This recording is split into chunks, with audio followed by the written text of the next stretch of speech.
This is the kind of saturation pedal every studio around the world should have. So the purpose of this video is to hear what it sounds like with bass. Now, because you can get so many different sounds out of this pedal, I decided to stick to only 4 that kind of represent all what this pedal can do. I will not run a loop through it because I think you'll get a pretty good idea of what the Animalizzer has to offer. So what is exactly this pedal from TX Tone Electronics? Well, it's mainly a fuzz because it's basically inspired by the big muff and the fuzz face, 2 classic effects. But it can also do overdrive and distortion.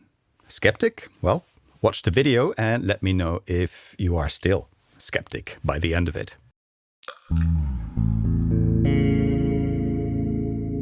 Welcome back to the Weather Base. First of all, I would like to thank my good friend Rick from Tone Electronics for sending me the Animalizzer and the Nebulae, which I did a quick look at video not too long ago, but we will do a full review as soon as possible. Now, although Rick is a good friend, I will not hold back on letting you know what I think about the Animalizzer, because one thing is friendship and the other is what I recommend on this channel. However, I will go back to what I said at the beginning of this video. This is an amazingly versatile mid to high gain saturation device, but you can also do lower gain stuff like this.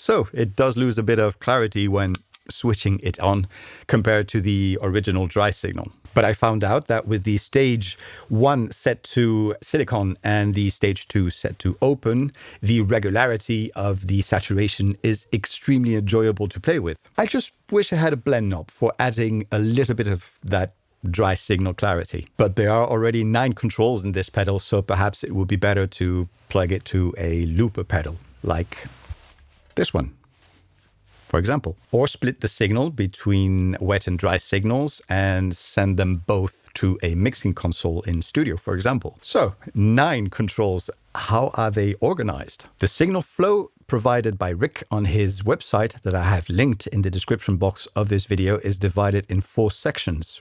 The first is called Boost. It includes the gain, depth, and fuzz controls. I do want to point out that the depth adds lows and body to the sound and changes the character of the saturation from distortion to fuzz. Section 2 is stage 1. So even with stage 1 and 2 set to open, the signal will saturate. I found that the most consistent tone for a low gain overdrive is silicon. I used this setting for the previous sound sample that you just heard. The third section is stage 2. When selecting silicon and especially germanium, the color stage 1 brings is less obvious, but still makes a small difference. More when stage 2 is set to open or LED. Finally, the fourth section is the EQ and the output volume. Bass doesn't add a ton of low end like a Russian big muff does, but enough to give the sound warmth without muddying the mids. About them, the mid control is perhaps what makes the most obvious tonal change in this pedal, ranging from scooped to mid forward, just like I like it. And treble adds some clarity, but I wished it would add more presence above 3 kHz. Going back to the mids, check out this next sound sample, almost a rat type of distortion.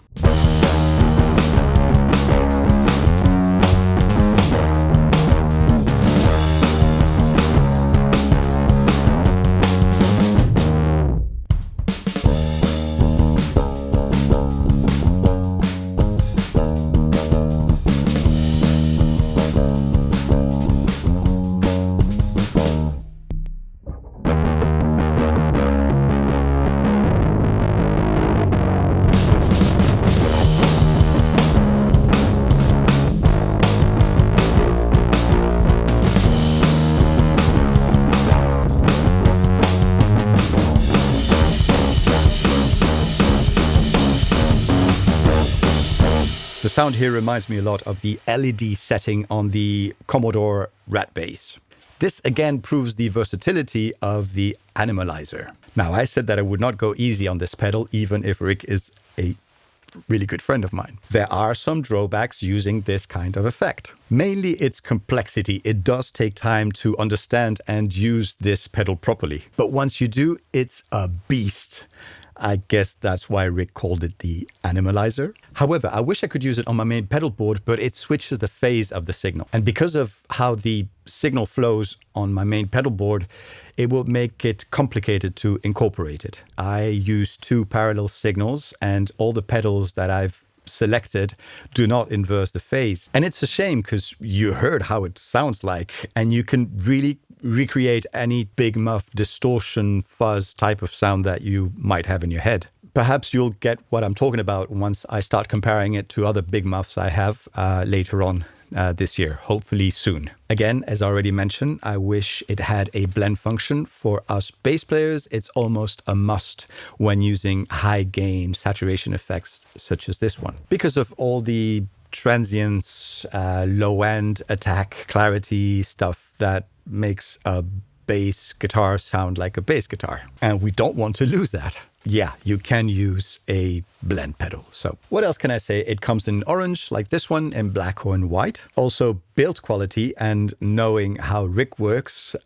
is excellent. And well, my final words will mirror my first words in this review. This is a beast of an effect with its natural habitat being studio environment, but it's sturdy enough to be used on stage. And it's excellent for finding that fuzz or distortion tone that you have in your head. So if you can cope with the fact that it doesn't have a blend knob, that it switches the phase, and that there's a bit of a learning curve, this is a heck of a pedal that I greatly recommend for mid to high gain saturation. Big muff style. Let me know what you think. Please like and subscribe, help the channel grow. Follow me on Instagram at the Weatherbass channel, and I'll see you in the next one. But before we leave each other, here is a last sound sample based obviously on a big muff type of distortion.